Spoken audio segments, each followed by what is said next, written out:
മുതലാളി കുറച്ച് ബിസ്ക്കറ്റ് എനിക്ക് തരോ? ബിസ്കേറ്റാ? ഇത് രൂപ എത്രയാണെന്ന് അറിയാവോടാ കോപ്പേ? പോയി പണിയെടുക്കണ. വിശന്നിട്ട മുതലാളി, പഴഞ്ചോറായാലും മതി. ഈ കിടക്കണ തേങ്ങ മൊത്തം പൊതിക്കാണ്ട് നിനക്ക് പച്ചവെള്ളം തരികയില്ല. ഈ പട്ടിയുടെ ഒരു ഭാഗ്യേ. കുട്ടാ അത് തിന്നണ്ട.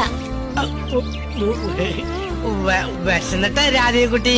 കുട്ടനെ അടുക്കളപ്പുറത്തേക്ക് വാ, എന്തേലും തിന്നാൻ തരാം. കഴിവേറിക്ക മകനെ, നിനക്കിത് ആരാണാ തന്നത്? പണി കഴിയാണ്ട് പച്ചവെള്ളം കുടിച്ച കൊത്തിയെരിഞ്ഞ് കൊതപ്പിച്ച് വാറ്റി ഞാൻ. എണീറ്റ് പോടാ പൊട്ടാ. തിന്നാൻ പറ്റണില്ല.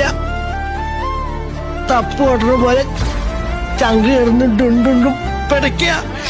കരച്ചില് വരിക.